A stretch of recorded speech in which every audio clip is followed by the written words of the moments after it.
so lovely to see so many of you here today. Thank you so much for coming, and hello to everybody joining us on the live stream as well. My name is Sophia, and I'm the Emerging Futures Director at JRF. And it gives me enormous pleasure to be opening this two-day conference on new frontiers. We've got a jam-packed programme for you. I'm going to talk a bit about that in a minute. But just a couple of logistical things first to cover off. There isn't due to be a fire alarm today, so if we hear an alarm, look out for the King's Place staff. They'll have high-vis jackets. Exit is that way. Do what you're told. The toilets are, again, out of that door, go down a little bit and they're on the left. Please keep your phones off in here so that it doesn't interrupt the sessions. We've got lots to get through. And lastly, we have a prayer room available today for anyone who wants to use it. Again, if you go out of that door, past the toilets, and again, it's on the left, it's called the Horseful Room. So please feel free to use that if you want to. A couple of things just before I say something about the conference. It's always nice to know who else is in the room. So I've got a very, very complicated game to play. It's called Hands Up. The rule is, if it applies to you, put your hand up. So I don't know if we can bring the lights up a little bit thank you. Okay, so hands up if you work for a funder. Okay. Hands up if you feel you're doing something experimental. Cool. Hands up if your work is centred in a place. Okay. Hands up if your work happens in a national context. Okay. And lastly, hands up if you're really excited about being here today. Great, thank you very much. So we've got the most brilliant and inspiring set of speakers joining us today, and thank you so much to all of them for making time and space to join us. A huge thanks to all of them, and I also can't possibly start today without saying a massive, heartfelt thank you to Cassie Robinson. Lots of you know her in the room. She's played an absolutely catalytic role in curating this event and making it all happen, so thank you, Cassie.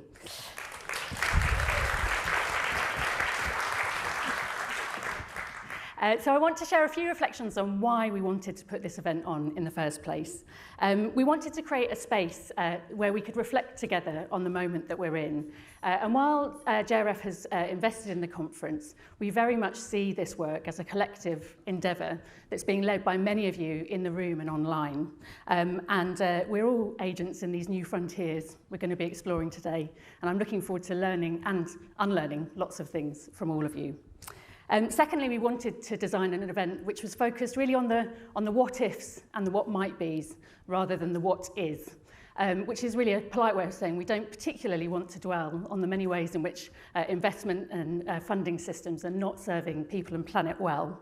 And I invite you to sort of step into a zone of possibility, to stay focused on those new frontiers that we are aiming towards and to explore what it might take to build towards them. None of us know exactly what that might look like, but maybe over the next 2 days the outlines will become a bit less blurry.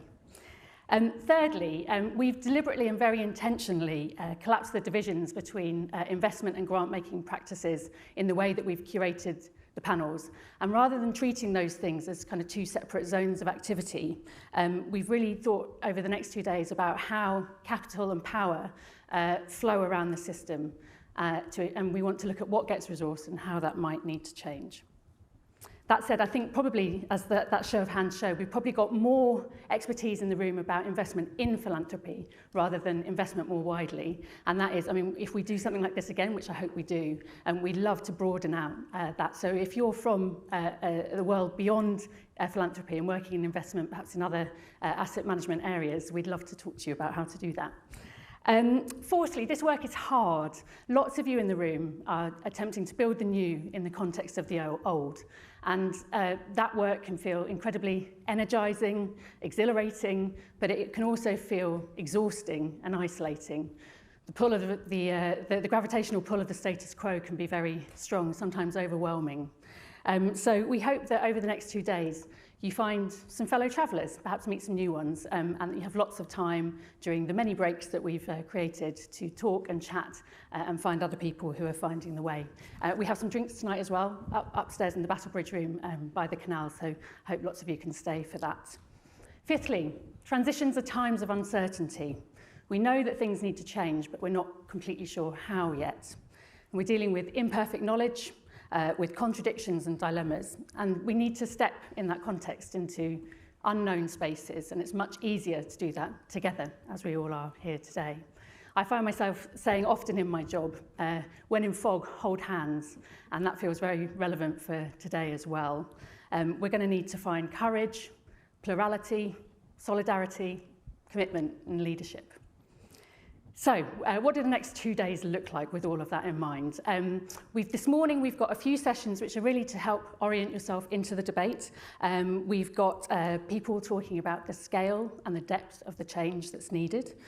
We've got some people talking about the current state of play in funding and investment practices and what kinds of work might need resourcing at this moment, at this time of transition.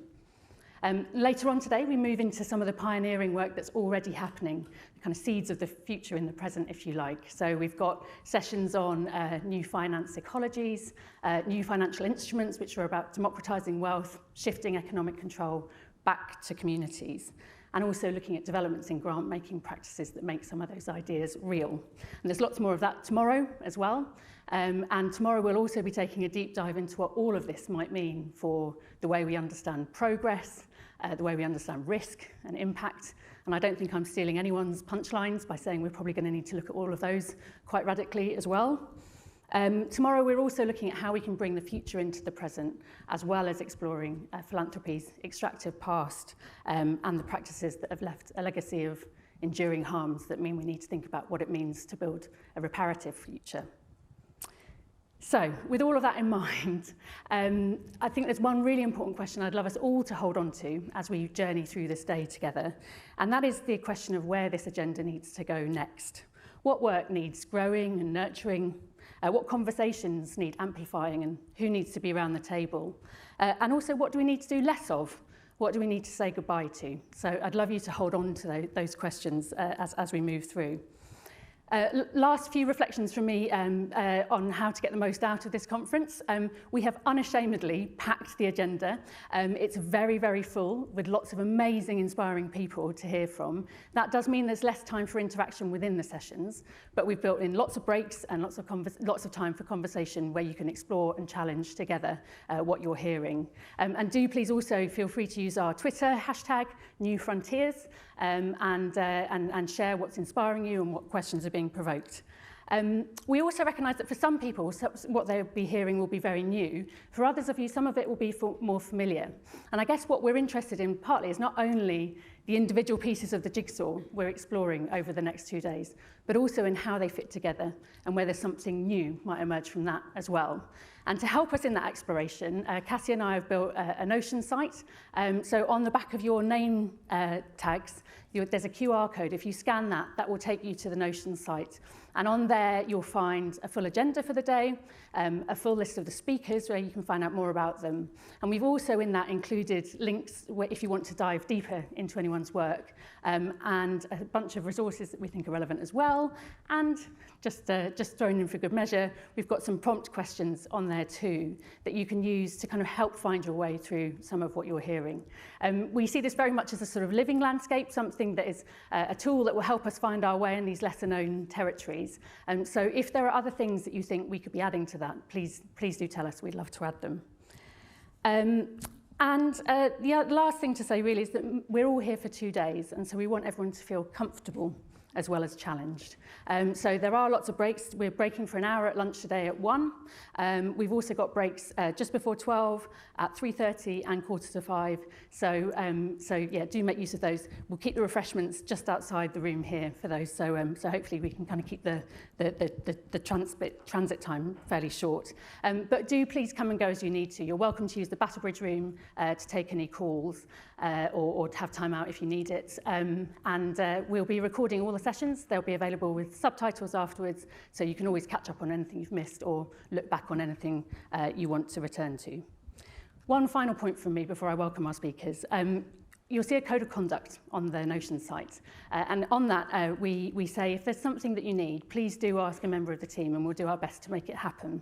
But in return, we ask for your grace in sight of any technological or logistical challenges. We've got an awful lot of speakers to move around, and this is our first big conference since the pandemic, so we're really grateful in advance for your flexibility and patience. Anyway, without further ado, it's really wonderful to have Dame Caroline Mason, Chief Executive of the Esme Fairbairn Foundation, and Kieran Boyle, Chief Executive of the Guy's and St Thomas's Foundation, coming to join on stage now.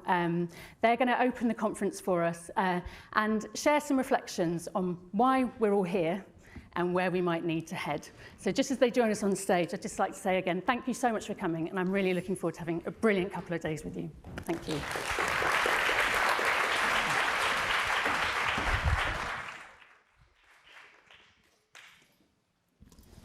Hello. Hello. Hello. It's wonderful to be here with so many people and so many people online. Could we just start with thanking JRF and Cassie and Sophia for putting us all together? We're so excited by the next 2 days, and I think we've just been asked to have a conversation about why we're excited to be here. But perhaps we could just say a little bit about ourselves, just so people know who we are. Esme Fairbairn is a foundation and a UK foundation focused on work in the UK, and the three areas that we focus on are our natural worlds. We do a lot in the food and environment space, nature, fairer futures, which is about social justice, and creative confident communities, which is about place-led approaches to community regeneration. And Guy's and St Thomas's Foundation mission is to invest in a healthier society. We try to use all of our endowment assets in support of that mission, and then we also have a philanthropic arm that we call Impact on Urban Health, and that tests out different new ways of making cities healthier places for everyone. But I guess we've both got a bit of a history in trying to move different types of finance towards a fairer future, which is what this is all about, why we're so excited to be here. So I guess just to kick us off, Caroline, how would you talk about this moment that we find ourselves in?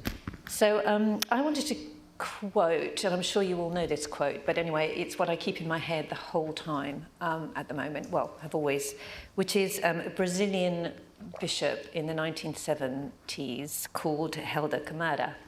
And he said, when I give the poor food, they call me a saint. But when I ask why the poor have no food, they call me a communist. And that, for me, is about symptoms and causes. So at the moment, we are, I think, at a tipping point. And I know we don't want to talk about the gloom, but I think it's worthwhile saying that globally we have rising inequality and inequity.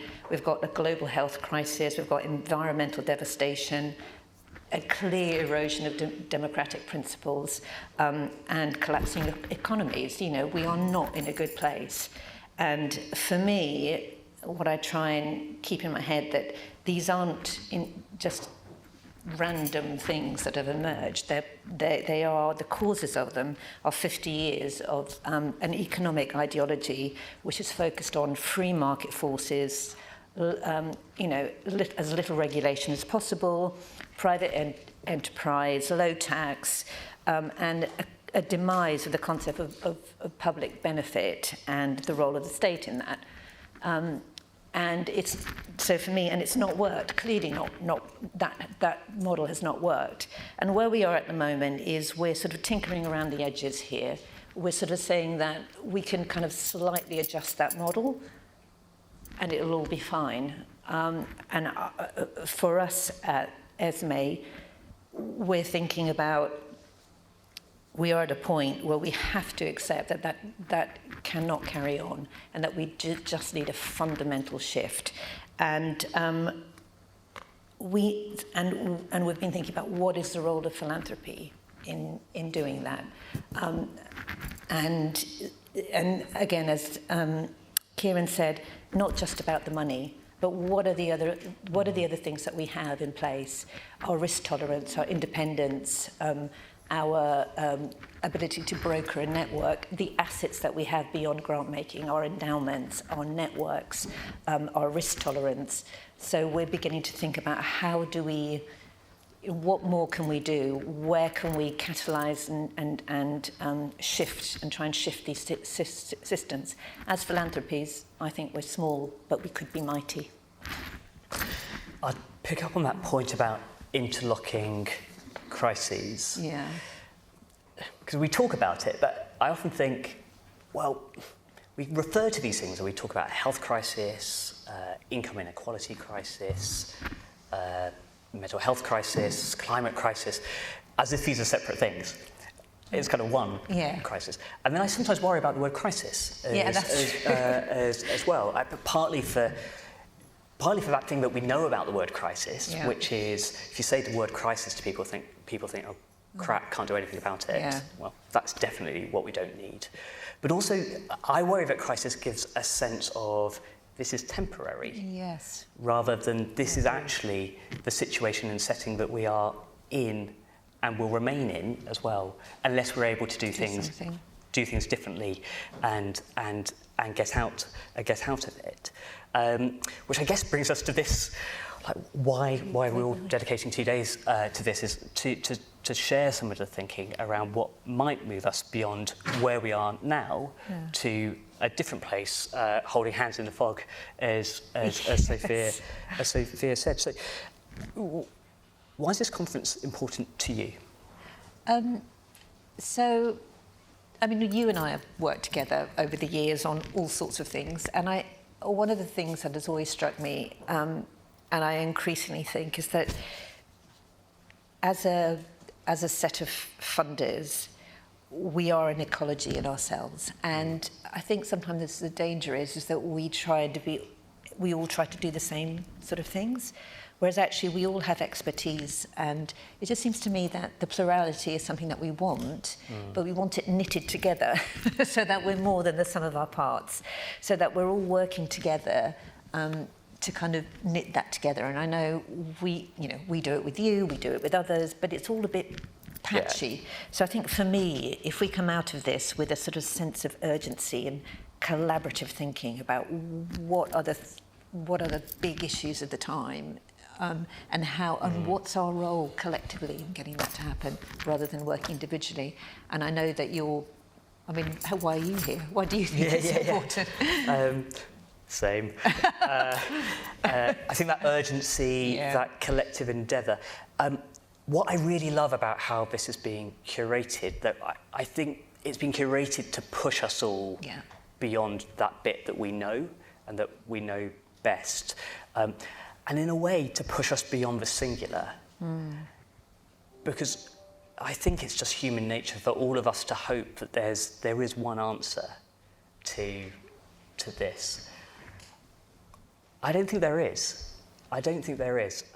I think I agree with you. I think there are a plurality of answers. Now, we don't know how best to shape them, to form them together. And I also don't think we really know how best to shape and form ourselves, just as a community predominantly of funders here, let alone when we think about those other bigger capital pools that hopefully will be coming to this conference as it continues over the year. So really sort of thought around that, about how do we tie things together, feels pretty critical. But I also think that, the old model likes everything in a box. It can tick off things. It's got, it's got numbers associated to it. There's templates. There's a sort of, everybody's got a model or a risk assessment. And at the moment, I'm going to lots of meetings about taxonomies and how we'd have a global taxonomy on inequality or something. And you go, and I think the message we need to be sending is that this thing doesn't fit a nice kind of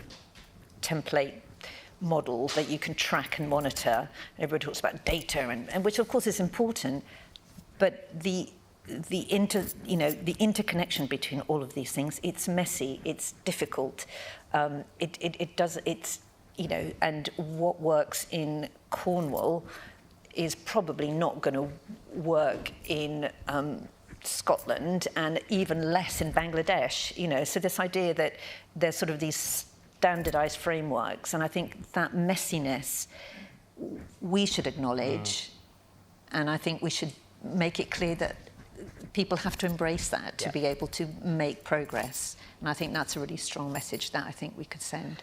What do you think that requires, not just of organisations, but just in ourselves? Well, I think, I think we kind of get slightly bogged down with impact measurement, for example, as a concept. Whereas actually we like to think about, well, let's look at evidence of progress, which can come in multiple ways, as opposed to slightly reductive, numeric. I think things like attribution is really toxic, and I think that, that this is my impact when actually it's not. So, I don't know, stuff like that. How about you? What do you... I think to embrace the messiness, something that perhaps we don't talk enough about, is where are we as individuals, where are we situated, what's the world around us, who are we connected to? And I think some of the sessions that we're going to be having will come at that in different ways as well. What should we be thinking about? What gaps do we have in our thinking? What haven't we seen? What histories do we not know about? What histories are we choosing to ignore? I think also, how there are barriers, like real barriers in the way. And some of those are cultural, some of those are ideological, which is sort of the same thing, but some of them are quite technical. And I just think we should again acknowledge that, and that there are people who just don't want this change to happen. They just don't want it to happen. And quite often they're the ones with all the power and the privilege. And I think kind of maybe sending a message that says, you have an opportunity here. You have all the money, all the power, all the privilege. Can you not see that that idea that you could use that differently? So I think there are sort of lots of positive messages that we can send about how to disrupt this model, as opposed to, as you say, being about, oh my God, it's a crisis. There is like this massive opportunity to do something amazing going forwards, and how do we persuade people who have all of that power to kind of do something different? And it's needed. So one of the things that I'm really interested in and grateful to be part of is people thinking about what you might call impact infrastructures, civic infrastructures. How do you finance stuff that matters that we just don't know how to finance? And particularly once you start looking beyond philanthropy, that might have a kind of a lighter touch about how it can go about financing things. So take, for example, urban forests. Urban forests have huge benefits to heat in cities, mental health, climate transition. But the way that often we finance things will only allow us to spot a bit of one of those benefits, maybe. And so that's in very, very practical ways, because I guess it can start to sound like way too conceptual. In very, very practical ways, what we need to work out is, how do we finance things like that? And one of my bugbears, I guess, is how do we also work out how to do that in a way that really brings larger pools of capital into play? So look, I run a health charity. I can look at the £300 billion that UK foundations and trusts have in their endowments. That's roughly what the NHS spends in a year. So it's a lot of money, absolutely, and it can have incredible impact. But how can we think about pension funds, other much bigger capital pools, let alone governments, and how can we draw some of that finance towards the change that's needed? And I see that as an opportunity, like you. Yeah, and I think you're absolutely right. And I think I think about the symptoms and causes, because I think we do need to keep the pressure on the cause, but actually there are ways in which we, as I said, we're small, but we can use all of our tools to showcase some of these things, to showcase that so we're doing quite a lot of natural flood management, for example, and involving the private sector, the NGOs, a regulator, all hands to the pump. How can we make this work? And we can do that because, as I said, we're this sort of neutral broker in all of it. And I think that's a good role to play. And it means that we're whilst there's lots of stuff going on here, we're actually able to create examples that work, so that and build up that confidence in these new models, so that it does attract that. But I do think there is that point where you have to, something is different and new. Mostly big capital goes, whoa, not touching that. And I think our role is to kind of build that confidence up. And that's one of the things I'm certainly really excited about this conference, is just being able to see, like, where are those experiments happening? What's exciting out there? What can we all learn from? But also, what can we borrow or use in a parallel place? So, for example, very, very slowly and, like, clearly not fast enough, big capital has started to think more about climate. One thing that a number of us in this room are involved in is thinking about, well, how can big capital think about people's health in the same way that they think about climate? So I think part of the art is, how do you kind of take something and move it from one space to another as well. We're running tight on time. We're very excited to sit here for hours. We've been told. But you probably don't need to hear us. Don't overrun. Chat away. But so we're not going to accept Sophia. What would you leave us with, Caroline? What kind of thoughts? What's needed in the world? What can this conference do? You go first. Hey, look, one thing I'd love it if there were more kind of finance people here next time, but like what we can do is we can, as you say, we can perhaps learn in advance for there. I'm really interested in how ideas can transition from one place, or transmit from one place to another. And that's what I'm really excited about these days. Like, what are we all going to take away from it that we can then, as you say, with a plurality of approaches of all of our different things that we do, can we learn from, can we shape into our own practice, and hopefully that rebounds around and shapes others. I completely agree, and I think this is a fantastic start, and I think it's a testament to JRF that so many people have joined here. So, and I would agree. I think we also need the corporate world in here.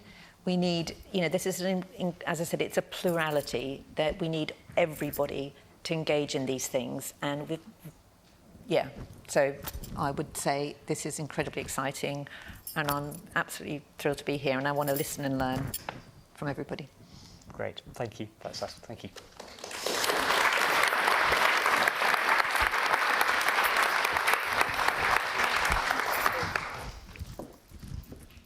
Thank you so much. That was absolutely great. Thank you very, very much. We've got our next panel joining now. By the way, you're going to see me popping up like a slightly overexcited Tigger at various bits during the day to tell you what's coming next while we transition between panels.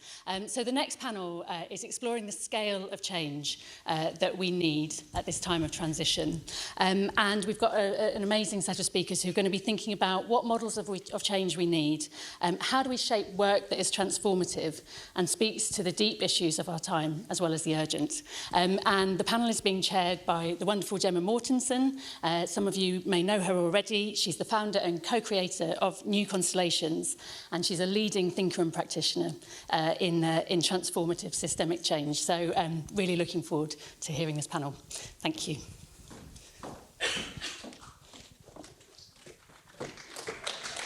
Come.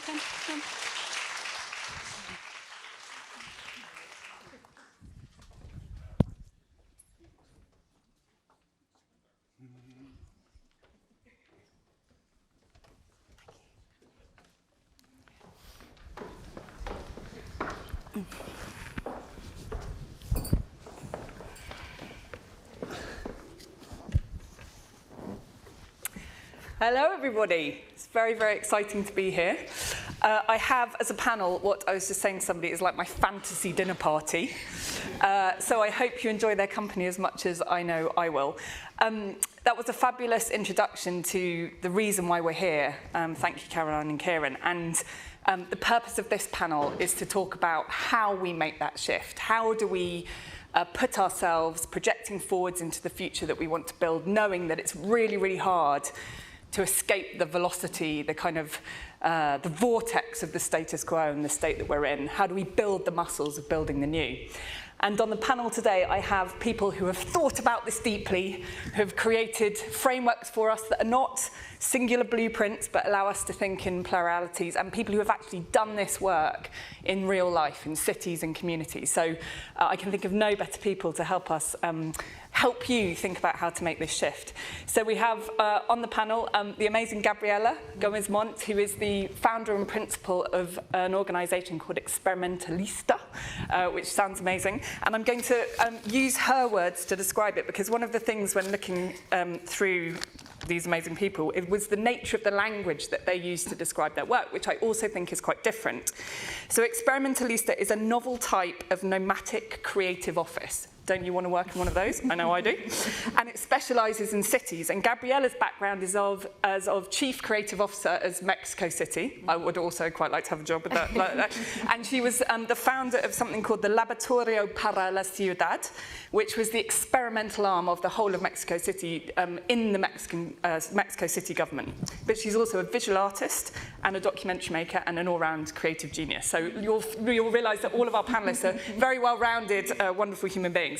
And then we have Amara Spence, who is also an artist and an organiser and a designer, also multi-talented. And among many other things in her life, she's the co-founder and creative director of Maya. And Maya is an artist-led platform for creative practice, critical thinking and social change, invested in equitable futures, and using artists and culture as conduits for imagining and realising new systems. Amazing. And then we have Jane Engel, who is here all the way from Canada. Thank you for being with us. And was previously at the McConnell Foundation, where she led all of their work on ecosystems funding, with something we'll hear about. She's co-editor of a book that's coming out, which we'll provide to you all. It's open access, called Sacred Civics, which is just the best ever title, about building seventh-generation cities.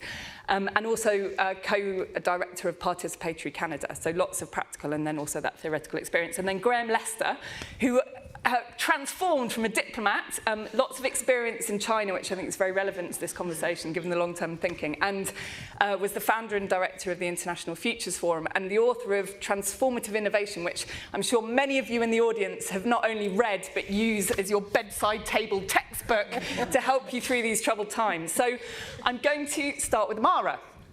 And Amara, you do extraordinary work. I find it unbelievably inspiring. And you root this work in what you call a liberation framework. And I'd be very grateful if you could explain to us what is that, and what is it about it that enables us to make this leap from where we have been to where we need to go? Thank you. I'll do my best. So I work in Birmingham. Some of you may know it. Some of you may be able to tell. So I started working as an artist. I'm just going to go a quick zoom back. I started working as an artist and really quickly realised that we are equipped to make something from nothing. We know how to take an idea and turn it into a show, an artwork, a thing. We give it form. And I was always interested, what does it mean for artists to take that same approach and apply it to a visionary context, but what does it mean in the context of liberation? And I say that because inspired by lots of the work that everyone here, oh my God, I'm with all my people that I am a bedside reader of all of these texts and all of this work, but there is something that is, what does it mean for artists in relation to liberation, that I'm really interested in? How can we think about liberation as a horizon? And I say that because I think it's important for us to really articulate liberation as a horizon, and I've been inspired by, you know, the work that Cassie's doing and drawing upon, and that notion, bloody hell, that notion that has been put together is such an incredible resource.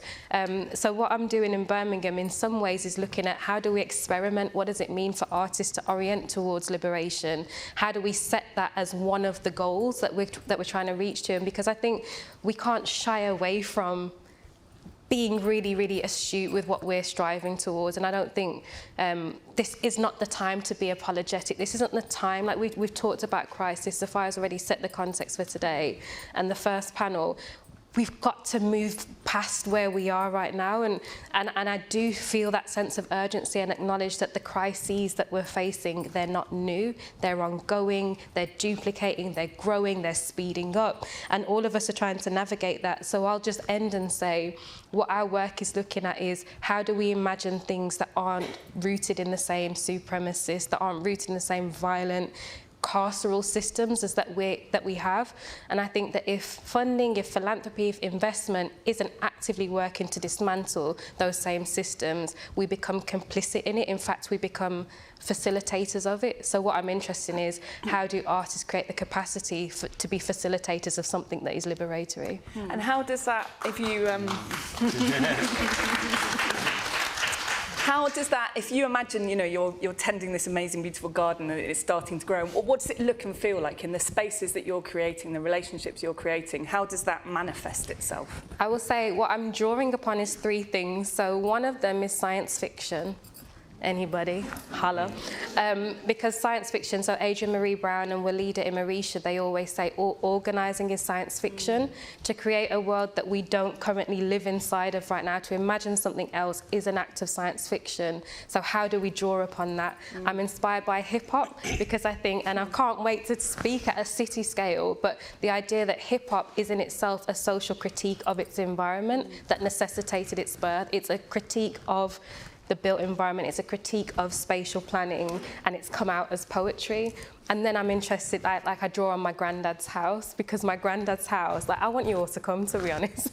My granddad's house, it's just this site of conviviality, of joy. We all tend to each other's needs. We all share. It's engaged in this practice that we kind of all talk about, but I see it at my granddad's house. So I draw upon all of those and I say, what does it mean for us to build spaces that are rooted in the philosophy of my granddad's house? How do we turn the idea of like hip hop as a principle, as a process, as a practice, into a program where we're now designing hip-hop responsive cities and architectures with kids who know nothing about urban planning as they think, but when you start to talk about them through poetry, through hip-hop, suddenly they've got this incredible analysis of the built environment, and they've got vision of what they want to see in an enlivened way. So I think that for me, the garden looks like a play space. It looks like experimentation, and what I get excited about being in this room is that the experimentation shouldn't just be with the people who are like making the shifts or in the field. It's not just who you're resourcing, but the experimentation has to be who is resourcing as well. Amazing. Hands up if you want to go.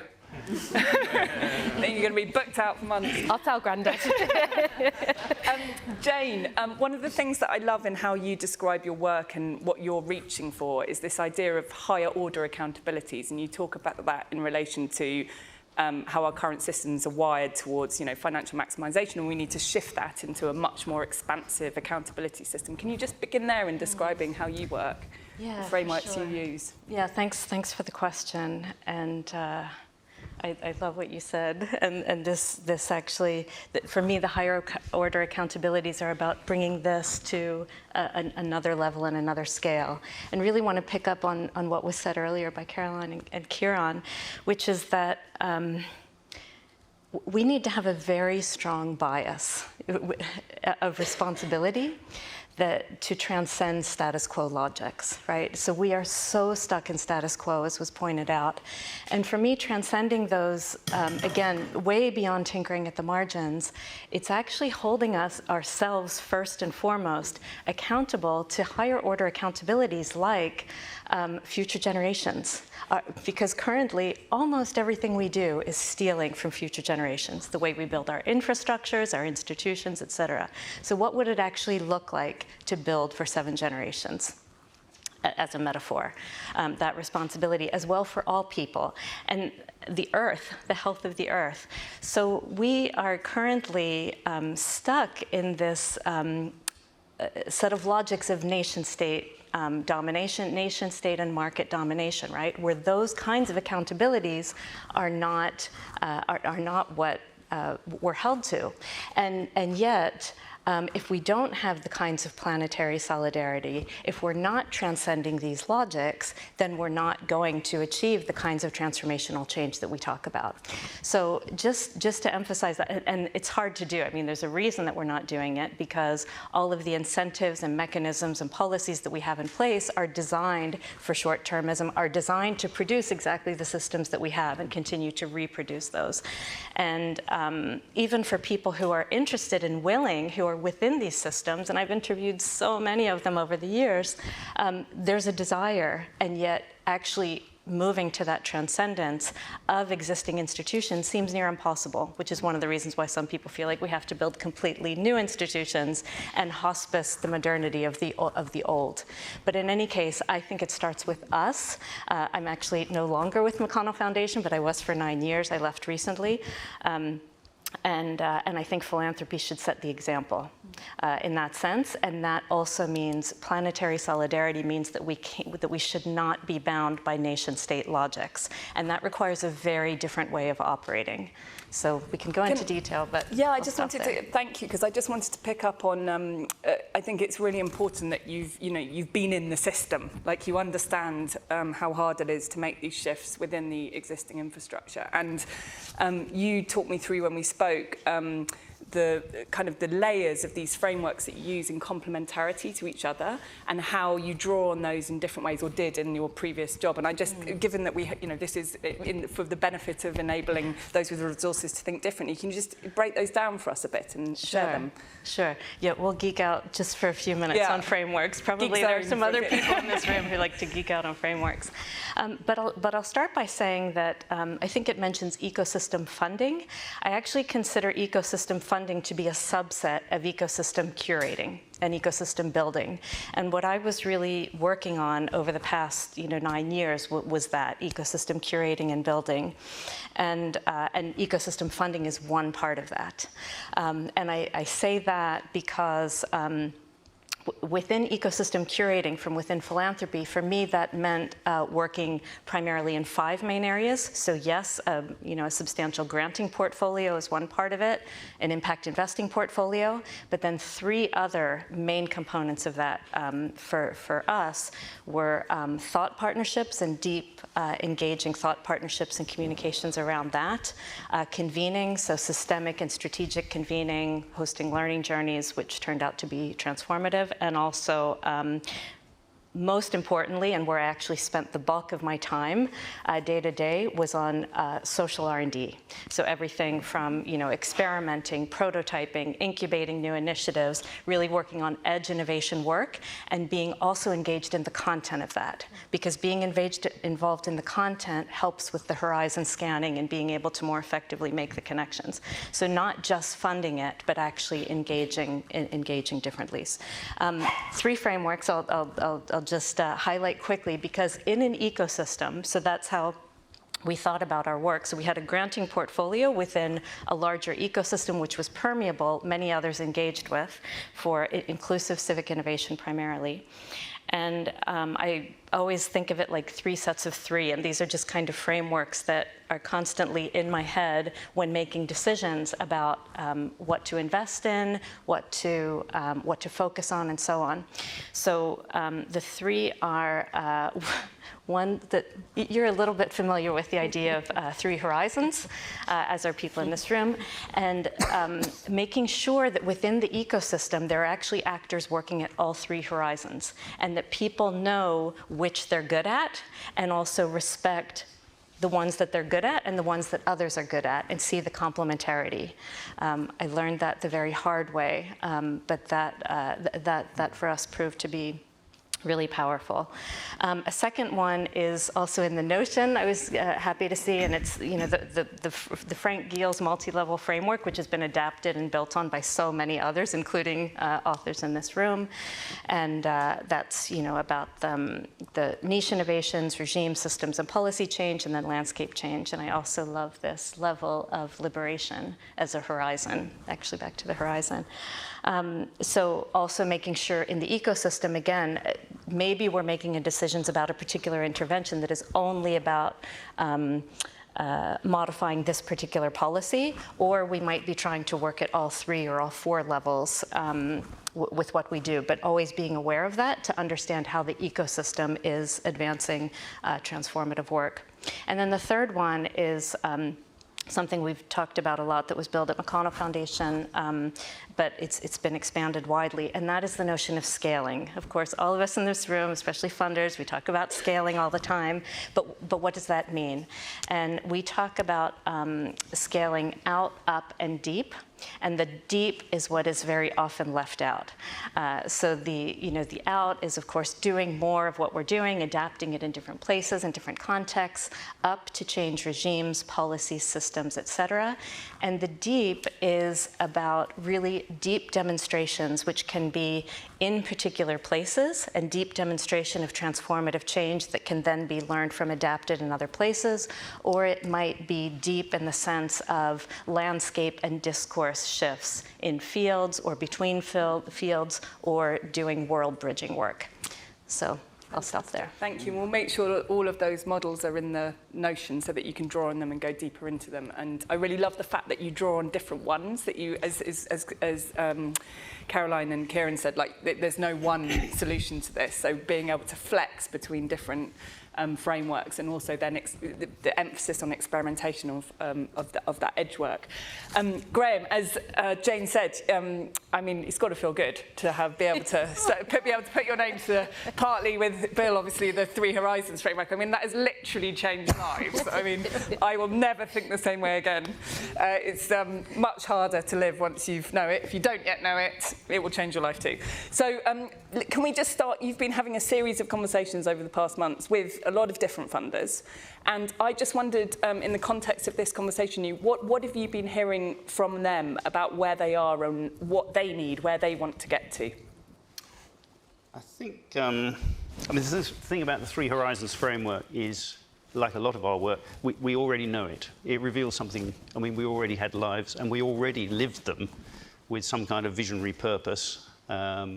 All kinds of ideas for changing stuff around us, and an acknowledgement that there's a kind of first horizon system that we rely on. You know, we're all sitting in this piece of infrastructure that we hope doesn't collapse around us. So there's something about just recognizing how people live their lives. So I loved the story of your grandfather's house. You know, the philosophy of Amara's grandfather's house. You know, we're living with these kind of deep understanding, these deeper understandings, going deep, as Jane said. We're living with these deeper understandings of our world and our circumstance. And what we're looking for is ways of bringing that to consciousness and awareness and working with those kinds of forces. So what I hear from funders, I mean, IFF started 20 years ago with a mission to figure out how to take more effective and responsible action in a world we don't understand and can't control. And that's where we are.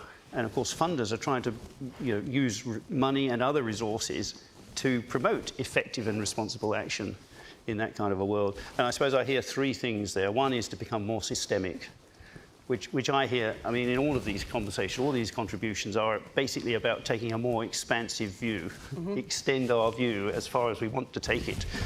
And that's both in terms of space and time, you know, a longer-term view, longer-term perspective, but take more of the complexity into account. There's also the awareness that we're going to learn our way into the future. This will be an emergent practice. So we need to have learning as a practice, and I would say particularly action learning.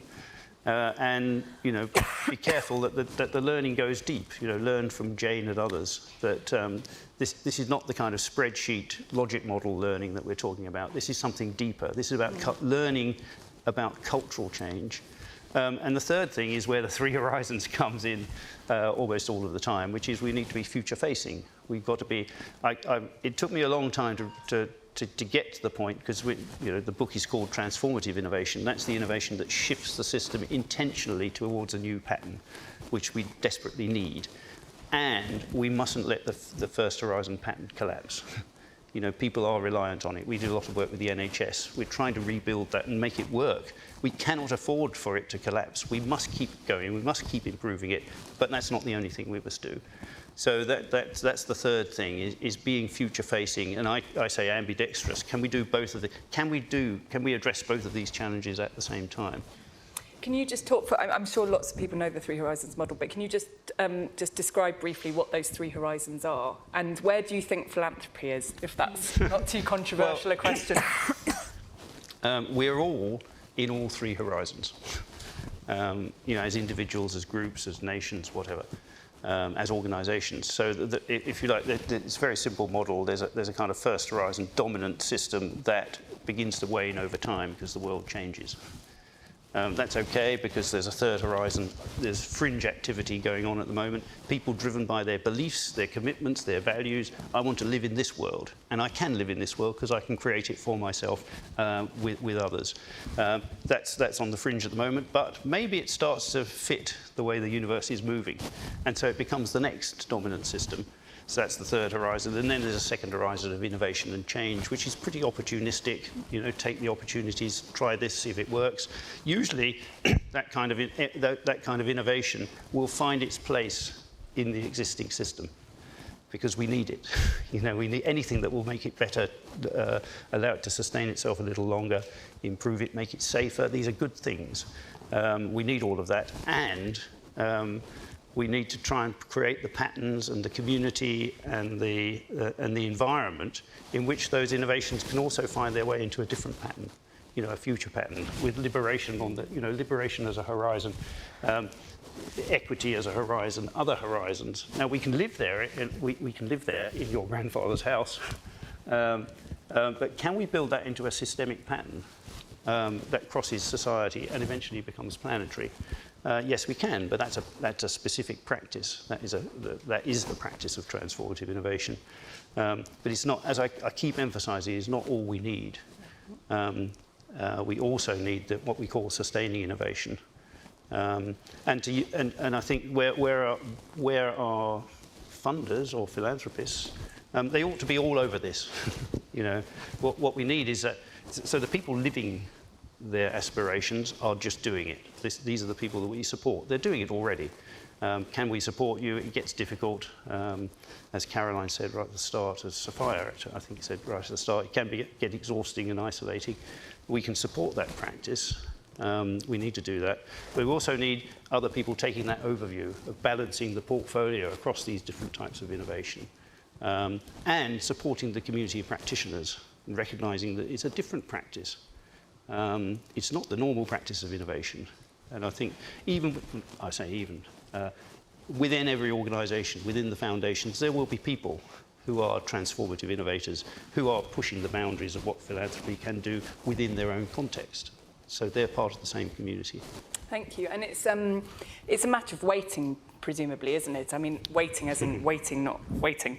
Because there was a report that was shared in the pre-notes by Sophia and Cassie, which said that a recent report said only 3% of social justice funding currently goes to transformative work. So recognising that people play roles across those three horizons and the importance of those complementary roles, the job of who has that holistic overview, who can see where the weighting is currently and how to make that shift is also incredibly important, it feels.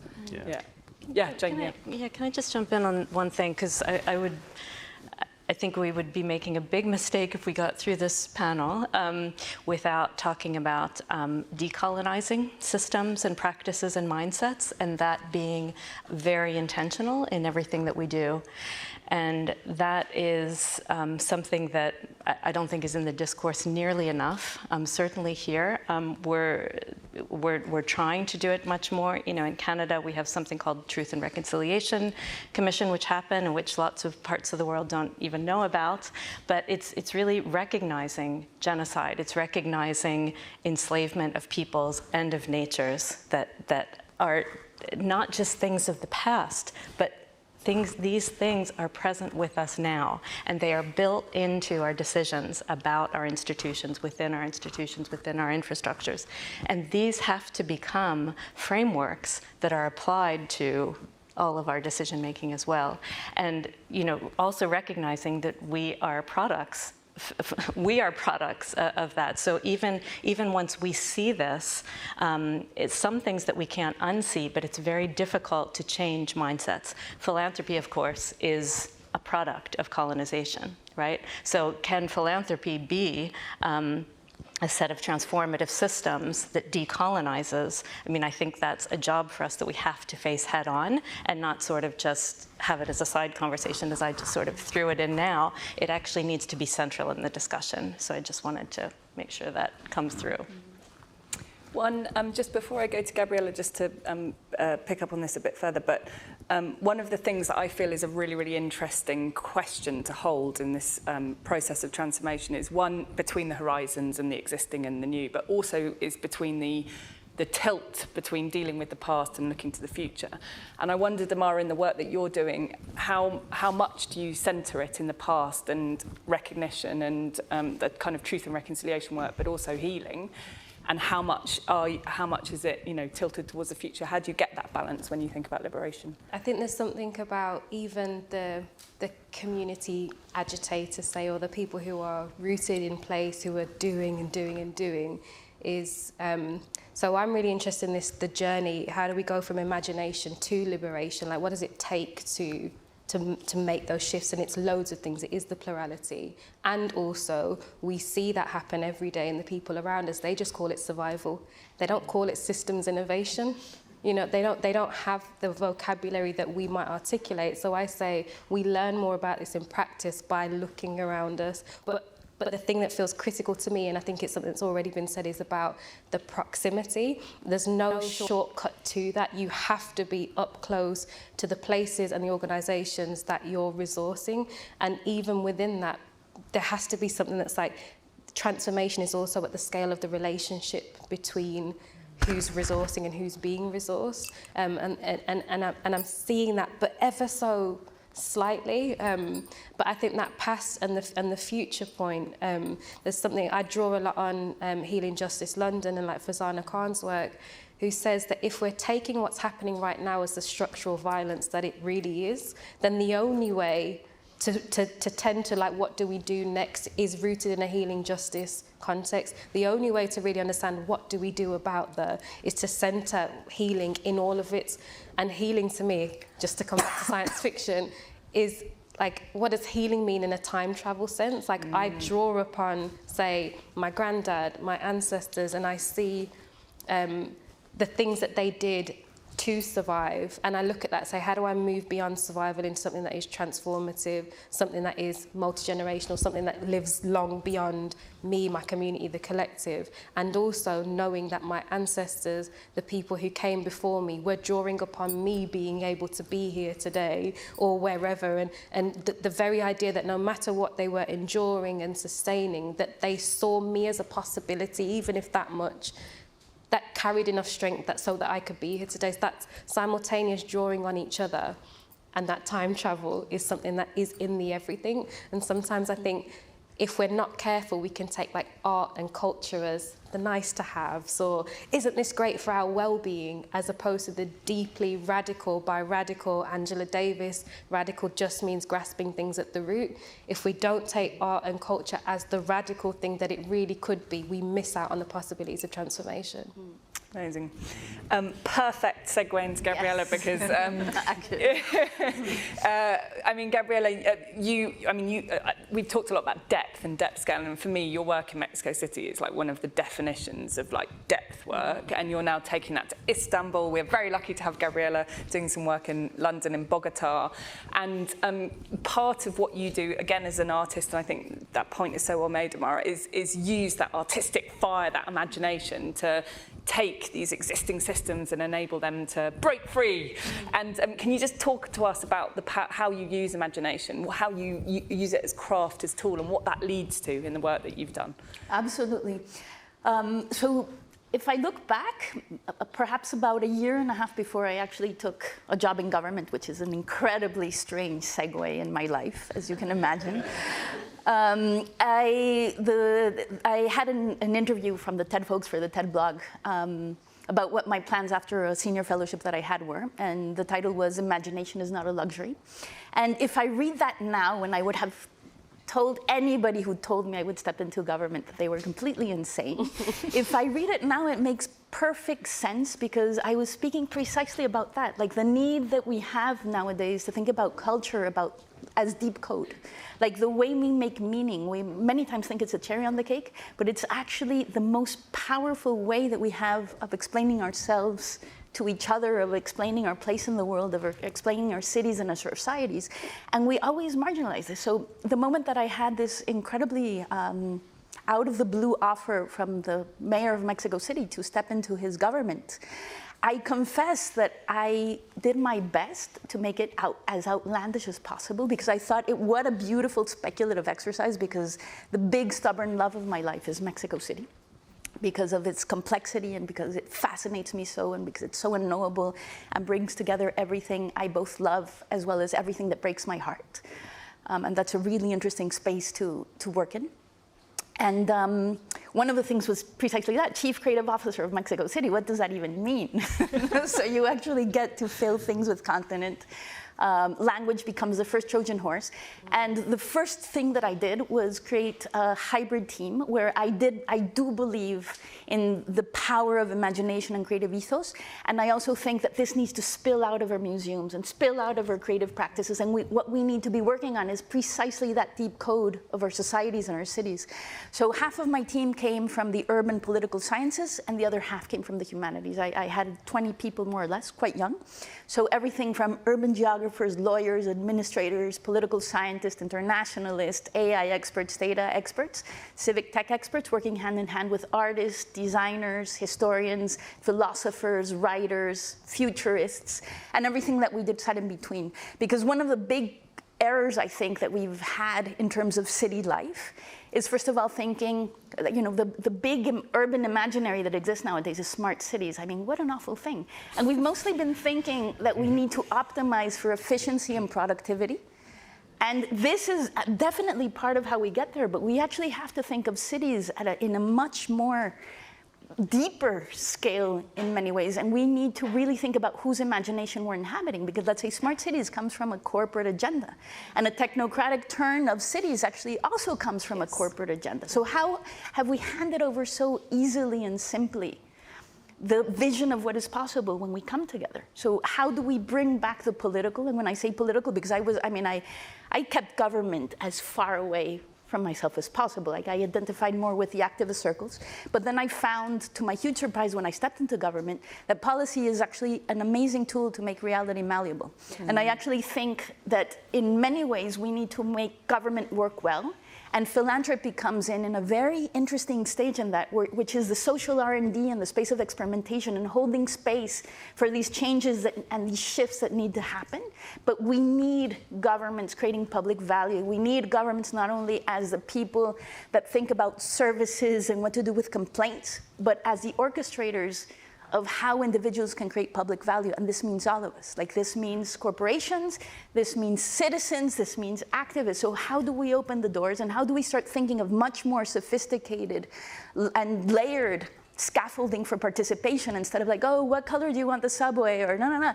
Like, we really need to think about how we individually create public value for our societies, and that we should not create policy or rules or governance for cities or societies that sit still, especially in this day and age. Like, we are facing an incredibly volatile moment, and we need funders also to know that perhaps we need more operating grants in that sense. Like, that you believe in the same principles, that you have a compass of the future you want to reach, that you generate systems of trust, and that you allow for people to shapeshift along with the realities that are shapeshifting at this moment. So in Mexico City, that's part of what we did was also try to wake up ecosystems in the same way. Like, how do we actually think about governance but long term? Mm-hmm. And I won't get into examples, but we had beautiful exercises of being able to engage with both of those sides of the lab of, let's say, when we crowdsourced the Mexico City Constitution, partly actually with Change.org, as you probably know, that we had more than 500,000 people participating in just that way, but we had many ways of doing so. The Mexico City Constitution was this amazing excuse to both think about our rights, who we have been as a city, who we want to become, but it was also about our aspirations, like human rights plus aspirations, that I think is such a beautiful combination.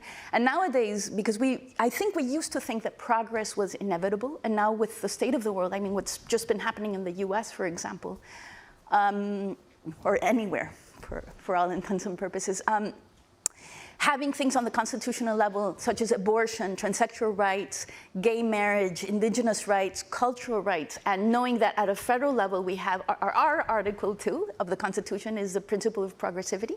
So any right that has been given cannot be taken away. And I don't think we can stress enough how important that is to both aspire together and dream together and imagine together and understand whose imagination we're inhabiting, and as well as how do we get out of it, as well as have like a super solid, beautiful human rights, right to the city type of underlining all of these social potentials.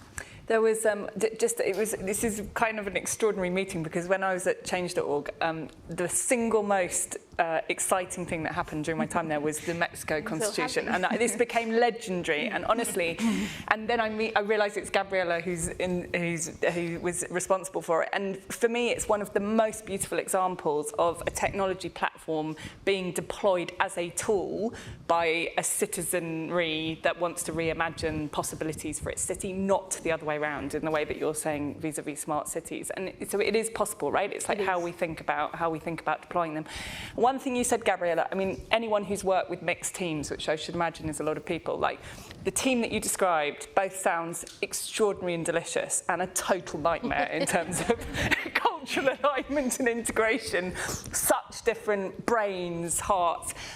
That's going to be a big part of the future that we need to build, right? Is like working across silos and awakening these ecosystems. And you're all working in that way. But can you tell us something about for those with resource, when they think about whose hands in which to put that resource, what is needed in the leaders who can hold that level of diversity to do work at that depth, truly? I'm so glad you honed into that question, because it's true. Like I must say that the thing that kept me up at night during the first 2 years of the lab was precisely that I think we take for granted. It's like, oh, put really smart people from different disciplines in a room and the world will solve itself. And we have like the 5 steps of design thinking, which I'm very critical of, and post-it world and all of these things. And it's actually really difficult to create a language in common. So one of the shifts that happened was, instead of thinking about multidisciplinary practices where each discipline has its role, I nowadays prefer to think about transdisciplinary practices, which entails creating a language and a framing and an ethos in between disciplines and in between constituencies. And this is a different take, but it did keep me up at night, because I remember like some of my most talented team members, like Isaac, who was an urban geographer that came from doing like super deep 3-year studies on the impact of projects coming into marginalized communities. When he found out we didn't have 3 years and huge budgets for every project, he was completely appalled and looked at the artist and was saying, like, what are you guys doing? Like, what is your impact? And my artists were looking at people like Isaac and saying, what the hell? You're putting out like 140-page reports that nobody is reading. And they were both right. And so, to your point, that's actually the most painful space I had to hold.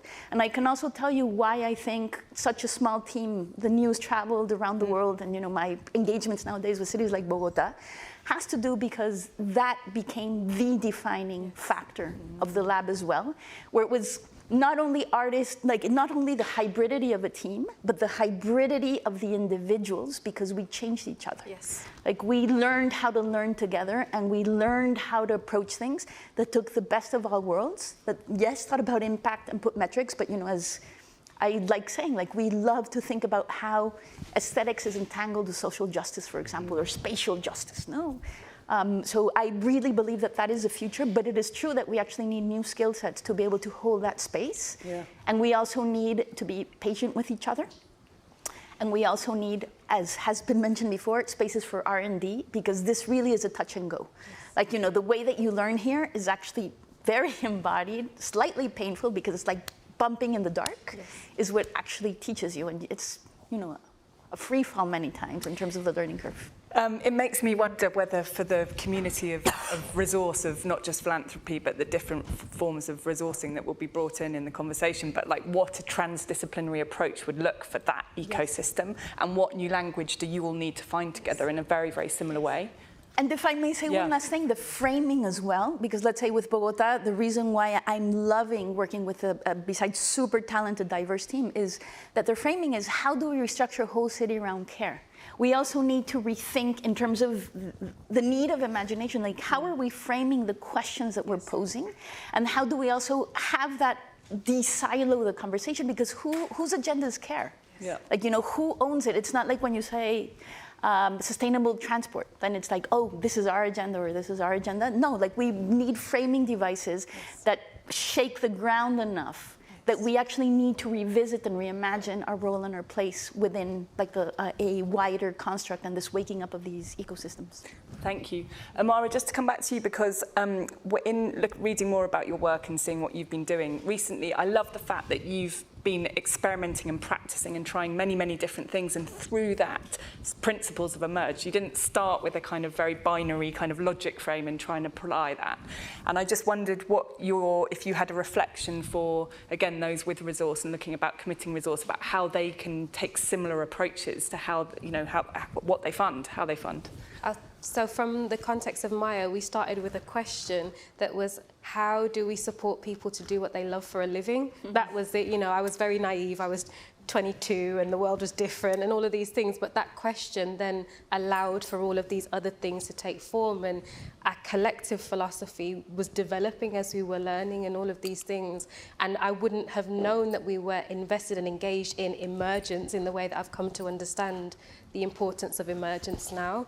We were just kind of like, we know that there's something different. And I come from like, bear with me, I come from theatre, right? I come from, like, I'm a performance artist. And we get into a room and we say, right, there's a seed of an idea here. We all have very different skills. This could be I was going to say something inappropriate there. This might fall apart, but actually, like, what's the question? Y'all with me? What's the question? What's the frame?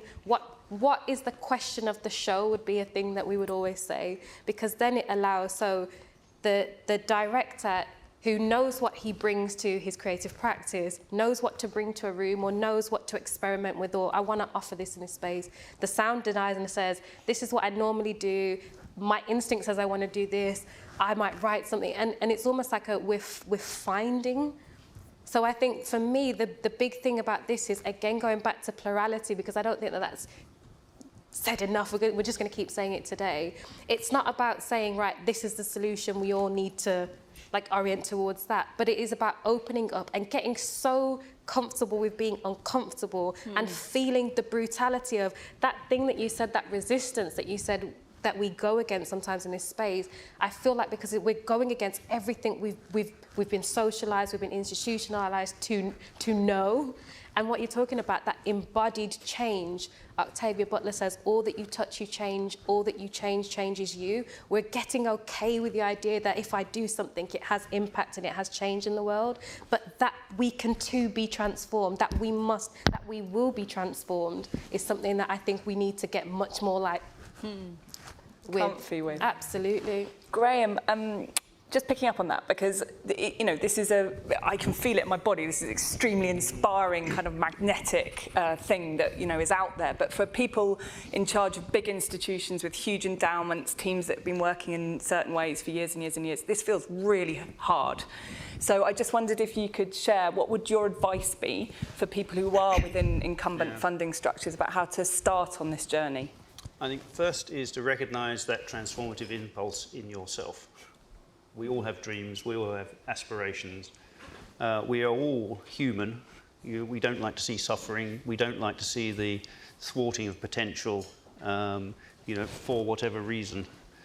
Some of it, buried in history. So tap into that first. I make this distinction between innovation driven by desperation, keep the blooming system functioning, for goodness sake, and innovation driven by inspiration. We can tell the difference.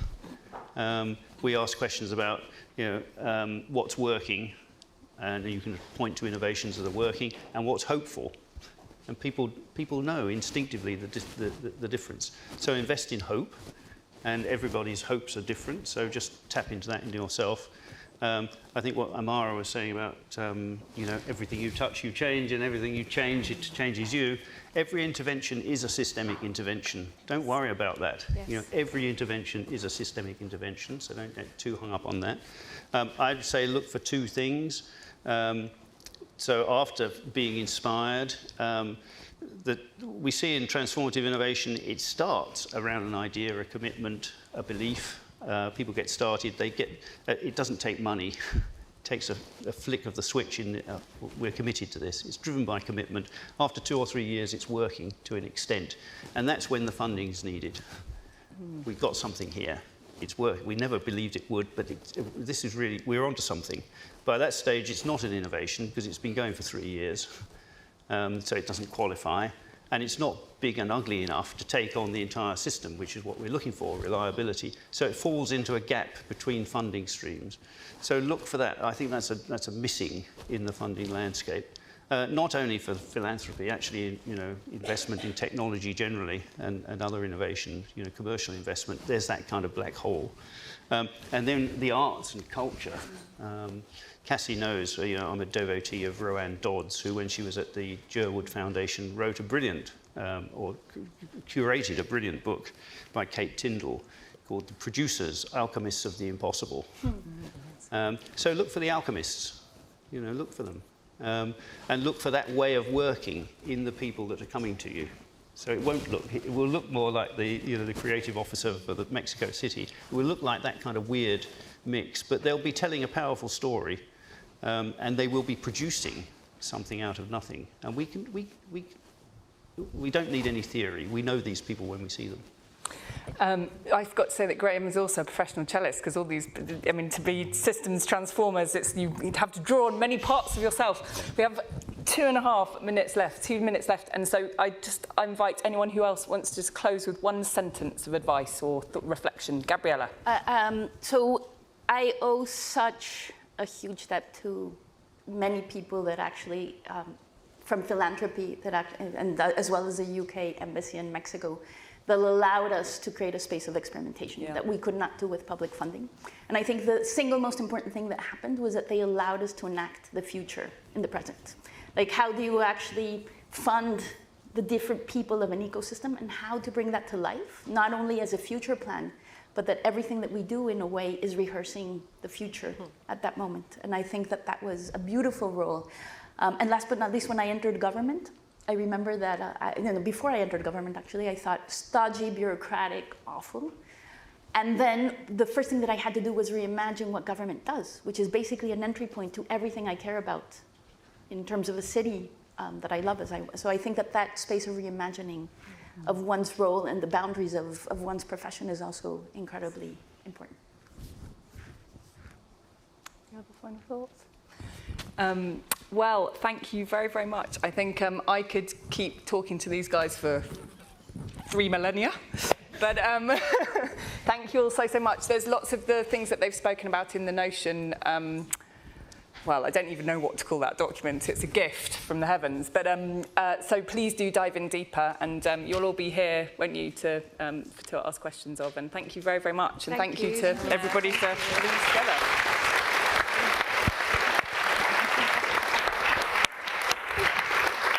Okay.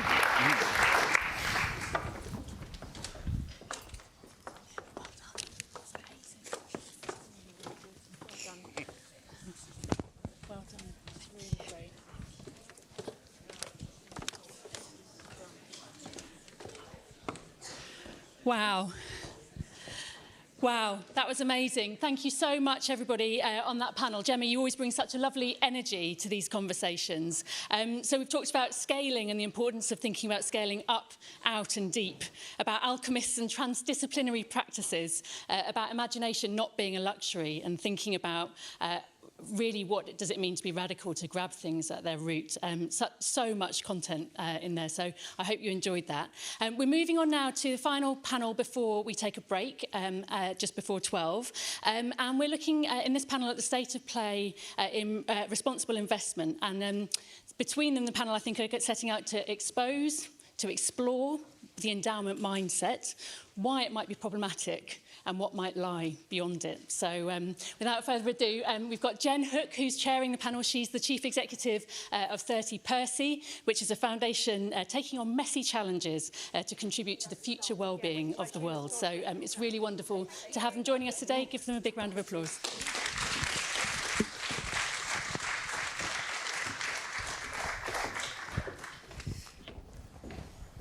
Great. Sophia, thank you for the introduction. And I hope you don't mind me saying that actually, when I was originally sent the outline, the framing for this session, and saw the title around New Frontiers, I said, do you mind if I change it a bit? And so thank you to Sophia for letting me change it. I think probably only one sentence remains of the original. And thank you to JRF for kind of holding this bold New Frontiers space. It feels very important.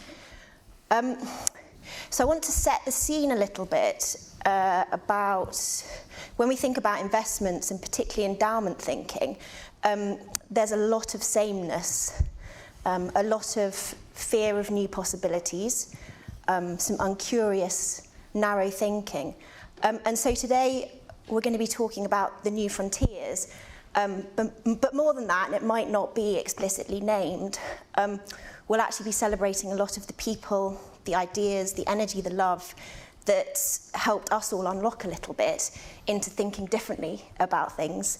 And for a panel like this, which has probably more than a lot of the others, a lot of proximity to wealth and power, that unlocking journey has, in some cases, been kind of full on.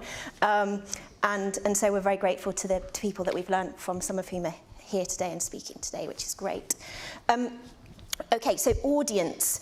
Let me just take you through 4 things before I get to the panel. The first on structure. So 2 parts to this, really. The first part is we're going to go deep into some of the coding around investment logics, starting with endowments, and we're going to talk about moving beyond capital preservation as a goal. Capital meaning money, assets, resources. We're then going to look at moving beyond risk management, a narrow risk framing, and that's going to broaden it out probably beyond endowments to other types of asset owner too. And then we're going to, in the second part, that could be quite abstract for people, so just bear with us.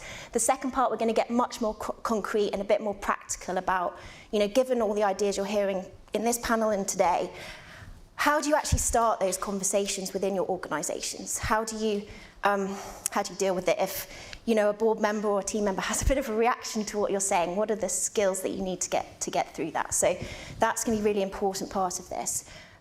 Second, because we are going to be going into some of the deep coding, some of the things that you hear might make you feel a bit fearful. They might make some people feel quite excited. And that's all okay, just notice that. I think when you're getting deep into some of the assumptions that are so deeply held, these things can come up, so just notice that. You'll also notice some tensions. You'll notice that we're skipping some things, like we're not doing a big critique on ESG or impact carve-outs. Notice those gaps, come up to us afterwards and we can talk about that. And there's lots of other material out there on critiques that you can read.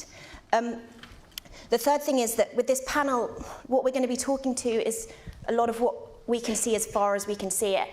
And one of the amazing things about this conference actually is all of the community organisers and community-rooted organisations that you'll be able to hear from too. I guarantee they'll be able to see further than we can see in more holistic ways.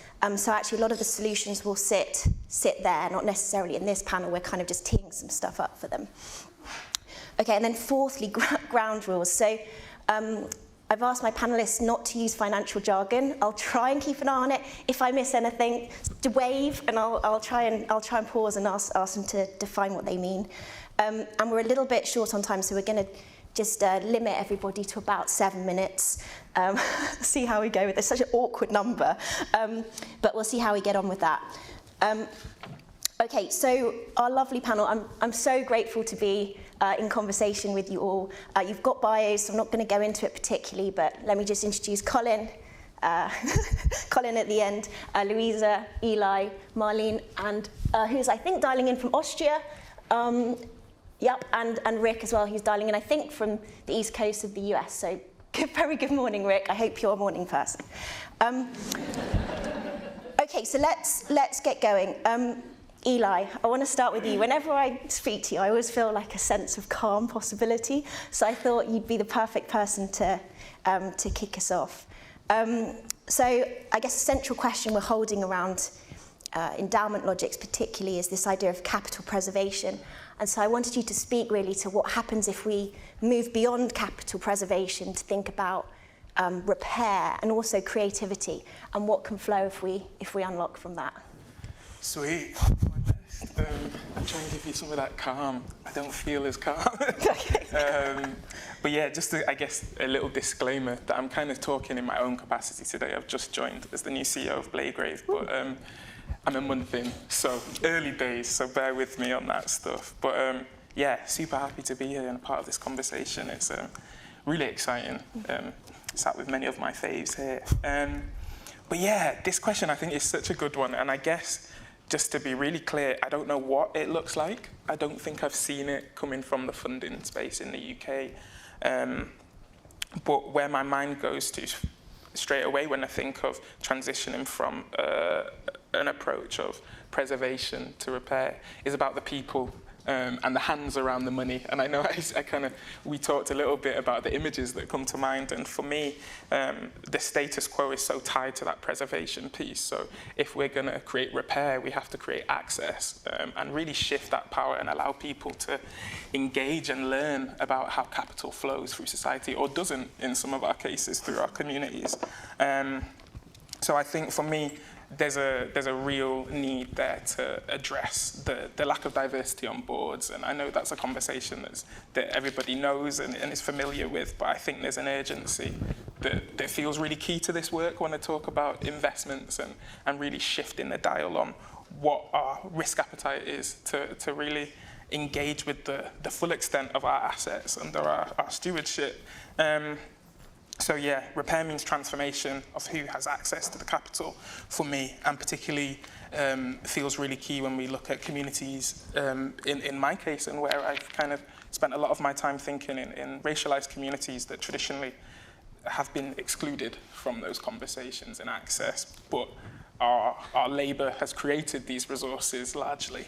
So I think that's an important part there. But yeah, I guess looking to what's possible, I don't know what it looks like, but I feel like there's some really central values that come across for me, and that's around love, radical transparency, honesty, collaboration, connection. And that's something that I think you'll probably hear a lot about later with some of the really incredible people that are joining. And I was really inspired by listening to Barking and Dagenham Giving the other week about their new process where they've got a group of community members directly informing their investment policy. And I just thought it was so beautiful the way that those community members were talking about the empowering process and the deep thought that went into curating that learning. I feel it is really key. And I think when we first spoke, Jen, it felt really timely because the night before I'd watched a program about this black creative in a South Chicago suburb that's a really black area, but has kind of fallen into disrepair. And he was taking up kind of really important community infrastructure and revamping it and buying it and sharing it with the community, and kind of, for me, that was community wealth building in action.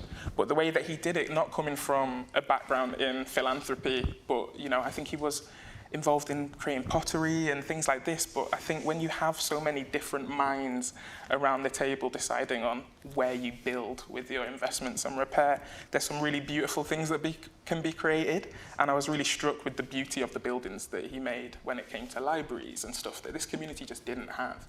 And I guess going back to that values piece that I shared before, I think space is so key for that as well, and the environment that you talk about investments and money. I think the way that investment conversations go so often that I've been a part of it is so detached from the world and my experiences. And I think it's really important that we reconnect as much as possible in this work. So I think my next point is kind of talking to the racial justice report that I co-authored with my amazing former colleagues at 10 Years' Time at the beginning of this year. And I spoke a lot in that about the conditions needed to get to this space of reimagining that is really hard when you're embedded in the systems and you're working, and I think in that, I came across an organisation in Canada called the Right Relations Collaborative, which is based in British Columbia, and it's a shared space for Indigenous leaders to come together with funders. And I was really struck by the ways in which they engaged on their own terms and how that was kind of developed, and they have a council of aunties, and it really makes me smile. My mum's Jamaican, and in our community, aunties hold such a central and powerful position, sometimes a little bit scary, but also very, very loving. And I think about when communities have that space to self-determine the structures that they need to have the kind of conversations that they want to, I just think the possibilities are endless, but that access is needed. And I think it's that shift in power piece that is uncomfortable, and I don't think the charity structure really lends itself too easily to that really shifting of power. And then there was another point I wanted to make that might seem like quite a basic one and silly in some respects, but I think it's really powerful. When we were creating the racial justice report, and I was hosting kind of focus groups and creating space for people of colour working in grant making to share their experiences and also their hopes for the future of the sector. We did a lot of those sessions over food in places in the community where the vibe was completely different, and the kind of energy and conversation that came from those verses when we did it in boardrooms and stuff like that, it was completely different. And I think there's something really magical about just centering that joy. And I think that joy is so important when we're thinking about this, a space of repair and doing things differently. I think the current system saps a lot of joy from all of us as we try to tinker around the edges, as Caroline mentioned earlier. And I think the alternative needs to centre that joy. It's hard work, but it doesn't have to be so harmful and painful all the time, I don't believe. And when I'm thinking of the possibilities, I don't know where I'm at for time. But, you're okay. You good? Okay, yeah, thank cool. you for checking your life. You're welcome. Yeah, when I think about community wealth building, I'm reminded, my dad studied resistant politics in America, and so he shared a lot of this when I was younger. But I think about when communities are empowered and have resources, that often the buildings that they create, potentially, or the infrastructure, often, I guess, addresses the lack of basic service provision in their neighbourhoods as well. And I think back to the 60s and 70s with the Black Panther Party and their survival programme that really provided lots of free social services. And there's a quote that I think sums it up really well from a philosopher that you may know called Cornel West. And he spoke of these programmes as speaking to the needs and hopes of local community and combined bread and butter issues of everyday people with deep democratic empowerment in the face of oppressive status quo. And I think that the processes and the ways we do this is so key, because they can be empowering as well. So I've gone a little bit all over the show, but I guess this is where my mind goes. It's not complete. I don't have a concrete path. I think we're all kind of working this out together, right? But really excited to hear some of the great things that people are thinking and learn and connect, because yeah, I'm going to need all your help as I move forward in my new role. So, yeah, cool. I'll stop there. Thanks, Jen. Thanks, Giel. And I said I thought this first bit was going to be a bit abstract, but actually you just grounded us in something that felt very real and in the stories. So thank you. Marlene, I can see you down here. If I'm looking weirdly down here, it's because I can see a screen with Marlene on it. I'm going to come to you next. Actually, Marlene and I connected through preparing for this panel, and I was struck immediately by how much you just skipped straight through capital preservation and were like straight into thinking about distribution. So Marlene, I wonder if we could talk a little bit about your story, your money story a little bit, because the conference isn't just for philanthropy, we're looking at other types of wealth holder too, and talk a little bit about your alternative goals to capital preservation, and the importance that you place on process. So yeah, over to you, Marlene. Thank you. Hello. Thank you for having me. And it was exciting to get to know you via this friend. I'll just call him that. He can't say no to that because he's not here. That we both have. And yeah, straight to it. 7 minutes, right? This odd number, money story-wise. I don't know how many of you are familiar with resource justice, resource generation, resource movement. They're groups of young people with access to wealth and class privilege who organize around redistribution of wealth, land, and power. And they introduce themselves with money stories. And basically what the money story tackles, this is why I introduced the money story, is where does the money come from? Like really come from? And so in my case, it started with, yeah, well, there was this grandfather and blah, blah, blah, and all of a sudden I inherit money, and so I'm a rich kid. This was not the elaborate version. The elaborate version where I really tackled the question was, in the 19th century, my family had this business that there's this founding person and they created a business, but they also exploited people in the now Democratic Republic of the Congo. And so they have very, very dirty hands. And they could only hold the wealth that they accumulated because they exploited people systematically, because that's the way the system was. And so they could keep that wealth and they could grow it, they could protect it and they could grow it. And they wouldn't have to ask a question because it wasn't their hurt, it wasn't their exploitation. And that's how it trickled down to me. And this legacy that this holds, because when you talk about inheritance, which is my money story, I'm going to inherit a sum in the double digits of the millions, which is just a fancy way of saying I will become a multimillionaire. And so what this holds is this whole story of companies that went through the Second World War without anyone really tackling how.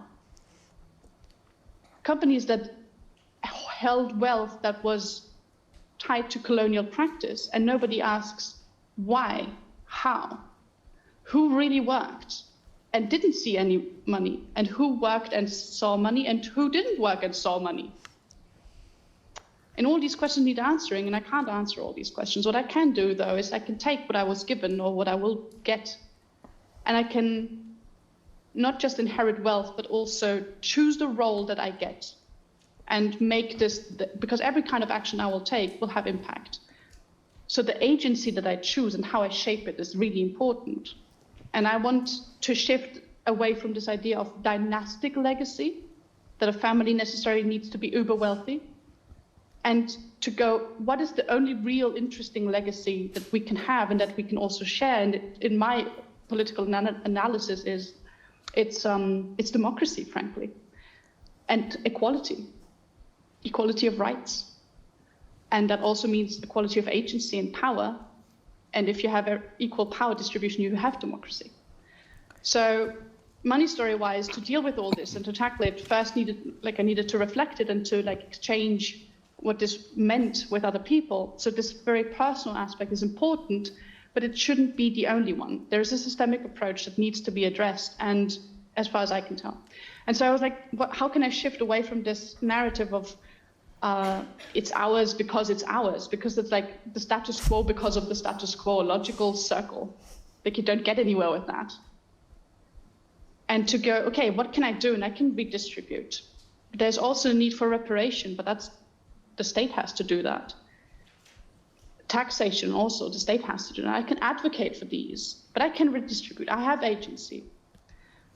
And there is the process of reflecting my role and what I can do, what I can't do, what I shouldn't do, where I should speak, where I shouldn't. And to always bear in mind democratic participation. Wealth is a political issue. It's really something that touches individuals as well as systems and their interconnectedness and how they interact.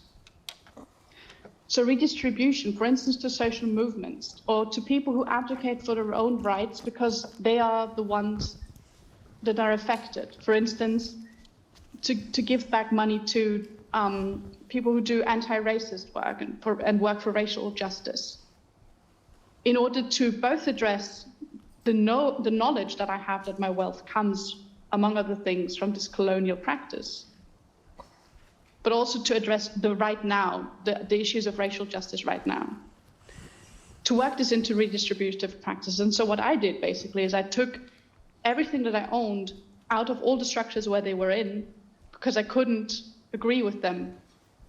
And I talked with everyone about this, and we couldn't find common ground. And so I was like, I need to find my own way of dealing with this. It's a rather radical step.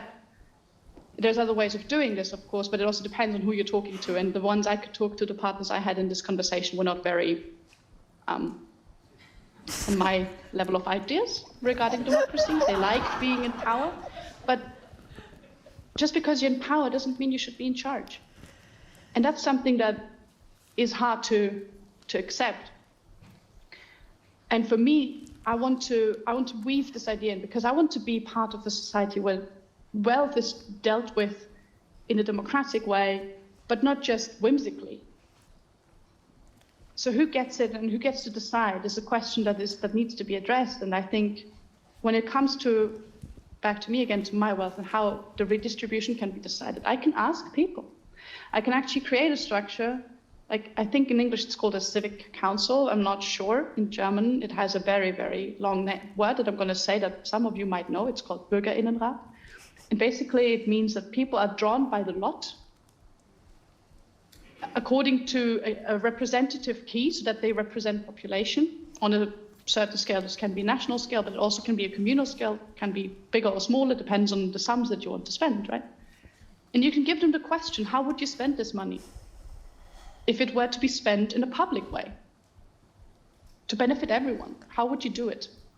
And to have this discussion, and to also be able to get out of this discussion and be like, actually, I don't want any agency in this. I'm not going to be part of this. I'm actually going to make sure that they can discuss without me telling them what to do. At the end of the day, this is something that rich kids like me do a lot. They give someone money and they then tell them how to deal with this money.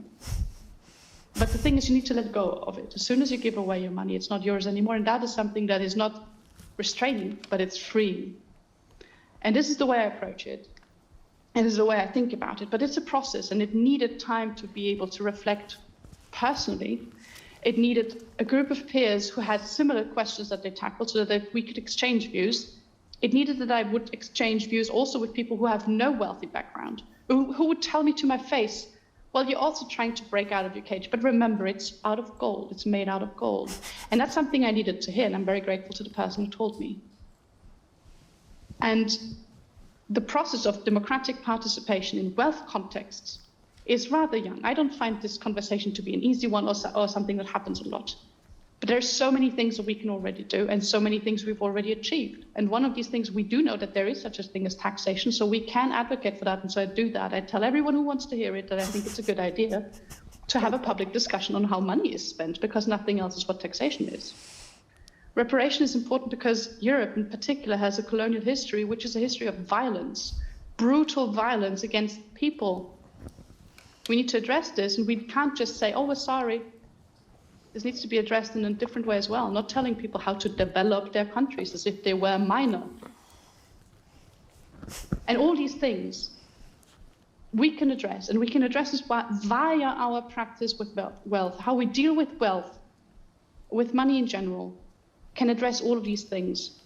And to bear them in mind is difficult, but that's what exchange is about, to make sure that we hold each other accountable. I think it's possible. And to start with the question, where does the money come from? In order to then answer, where should it go? And to keep in mind who gets to decide. And that I do have a role in this, but not the only role. And that one vote comes down to one nose and not to €1 or pound. And that is freedom, because it means we hold each other accountable. And I don't have to shoulder everything. And neither does anyone else have to. Freedom and security actually grow when you share them. So this is my contribution. Thank you very much for listening. Yeah, I feel like...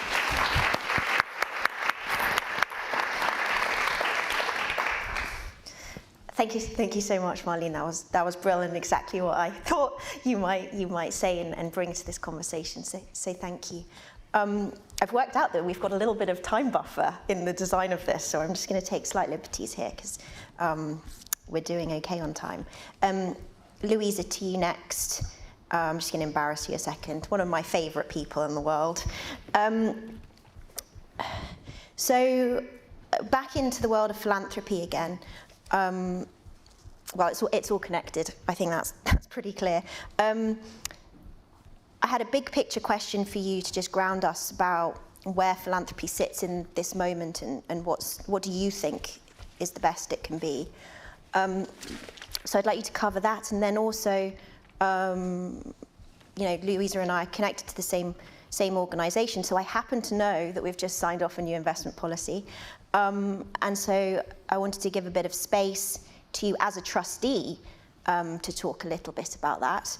Because often in philanthropies you can have quite a big disconnect between the team and the board, and so I think it was particularly important for Louisa to, for me to slightly drag Louisa here and say, please will you talk to this, yeah, and the shifts that it represents to you. So yeah, over to you. Thank you, Jen, and thank you for that lovely introduction. And you're one of my favourite people too. So the first part of your question, where does philanthropy sit in this moment? I think philanthropy actually has a unique opportunity and responsibility to really play its role in the transition towards a fairer future, the title of this conference. It has the scope to be one of many transitionary tools, and we need all the tools. It kind of makes me think of that phrase, where there's a will, there's a way. And there's certainly a will from us. However, I believe how it plays its role is the piece that needs a complete radical rethink and a redoing. In many ways, this is really, really energizing, actually, especially when you consider, as a foundation, we actually have so much freedom and flexibility that we can there's nothing stopping us from putting all our resources, people, place, networks, funding and investments to contribute to this rethinking and this redoing and our time. And actually, Eli, to your point about creating spaces, something else we can contribute towards is creating these spaces for all this amazing rethinking and redoing to flourish, to grow and flourish. I feel we need to really embrace this opportunity to not only be part of this regenerative transition, but also in our own way to demonstrate to others in the sector that there is a different way of thinking and doing. It's exciting stuff, and the Three Horizons model's been touched on in the earlier panel, so I'll just touch on that briefly as well, if I may. Our vision for philanthropy at 30 Percy is to be H2+, and very intentionally H2+. We see ourselves as the supporting role, the bridging role to those working in Horizon 3, to those visionaries, to those who are closest to the issues, who are in community, which is why we see ourselves as H2+.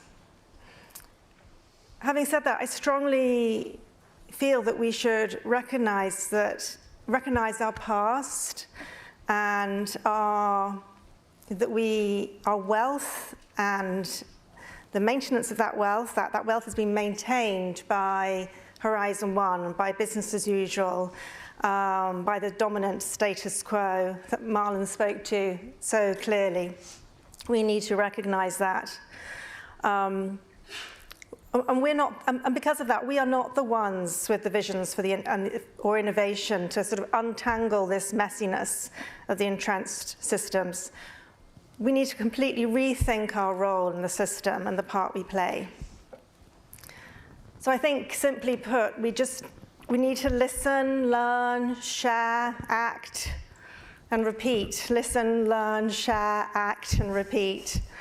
And every now and then pause. Actually, Eli, I'm thinking of you again. Pause to also celebrate and share the joy of this work, because the joy is needed to energize everyone in this work.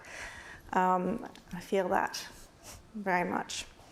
The next part of your question, Jen, which was what is the best it can be? I actually thought this was a quite challenging question, and I didn't even know if I was in the right. It was me who should be answering that question. I'd love to answer the whole audience. What is the best it can be? I'm not entirely sure, to be honest. So I think our best as a foundation really basically is to authentically, really authentically redistribute our wealth and power to support this regenerative transition for all. And Marlene, to your words as well, to let go.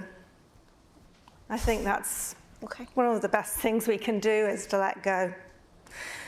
And maybe it's not about philanthropy being the best it can be, but doing its best for others' bests, for others' best visions, for others' best dreams. That's our role, I believe. Ultimately, though, as I just touched on, I think we can't really know, actually, which is exciting in many ways. What could be possible if we all work together in everything that we do, using all our resources, all our energy, all our love? I think that's just an exciting place to be. So. Amazing. And well, on my notes. So I jinxed myself, because when I said earlier I worked out there was a time buffer, I now realise actually that it isn't as big as I thought. So I should speed up.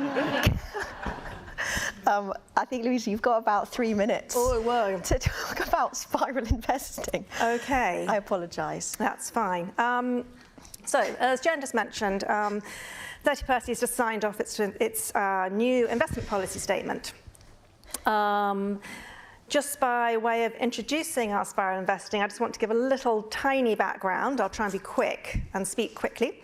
Since December 2018, we've been operating a responsible investment policy statement with all good intentions that we felt was required to, investment policy statement that required investments to be made consistent with a just transition. Our intent really was to do well by doing good. But fast forward a couple of years later, the height of the COVID pandemic shone a light on the limitations of this approach of doing good. And during that period, we achieved the do well, 25%, 23% returns, which is shocking when you just pause for a moment. This, compounded with all the learnings and the insights from our amazing partners and networks, made us really realize that we had to radically reconsider our investment approach. We had to be honest and recognize the reality of investing in mainstream finance just wasn't going to cut it, just wasn't going to be enough of a contribution, if any, to the transition needed.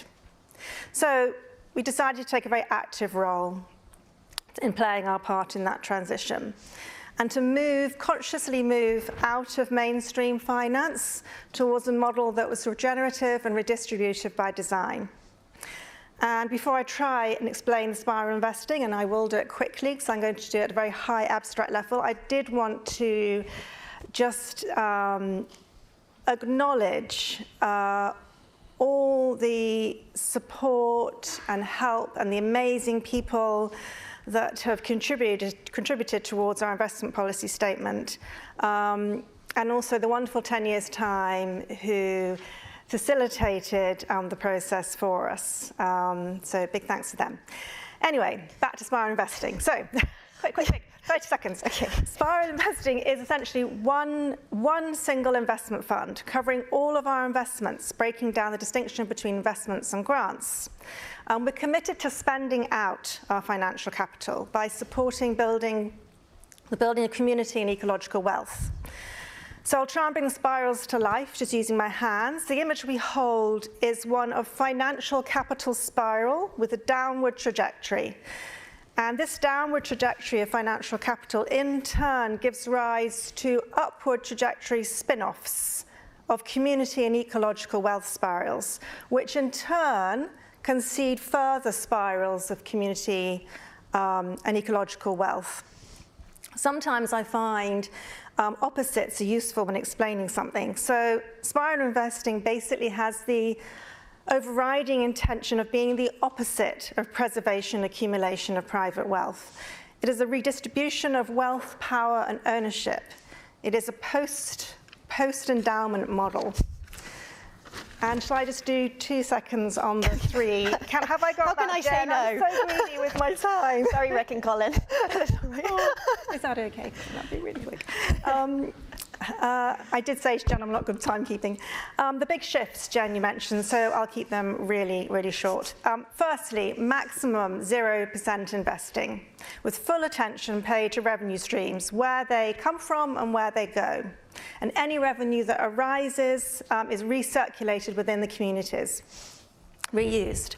Secondly, a shift of power and ownership to local community and governance structures. We believe in the power of local people to own and provide the stewardship of assets. They should be the ones who decide how the resources are invested. They have the experience, the knowledge, and the wisdom. And lastly, risk, to share the risk equitably by seeking to understand and identify the risks faced by the communities and to help mitigate them. Risk sharing, risk absorbing. And I had some examples of that, but I think I'll stop there because I've overrun. So thank you very much.